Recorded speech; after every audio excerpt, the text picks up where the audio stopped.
Now, planting very early on is one of the key things. Getting your garden landscaped to almost completely, I don't know, put its arms around you, give you a cuddle almost. The first thing I put in was a series of rhododendrons planted just at the back. It's slightly shadier because the barn's just there, and the height of the rhododendrons really bring up the flowering. So when you're sitting down, it's not like you've got low stuff that you can't see behind the back of the sofa.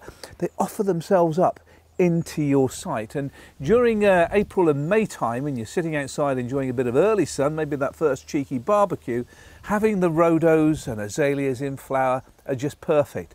And it's not just about the flower colour. Oh no, of course, they're evergreen, so it'll give you colour all year round. So maybe during the autumn months when you're sitting outside Halloween or bonfire night, there's still something that gives you structure and framework within the garden.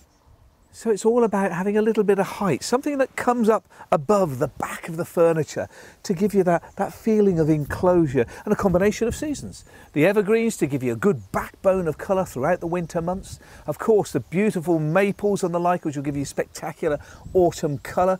And as well, the early spring colour of the rhodos, the azaleas, into alliums, then into summer with the iris, and then the roses as well. And with all of them combined, all the flower colour and the sound of the birds and a decent bit of furniture, something that you can kick your shoes off, have a cheeky beer or a G&T, whatever's your fancy, and just relax and enjoy the garden. It uplifts the heart and nourishes the soul. For more information, just go to the website hartmanuk.com.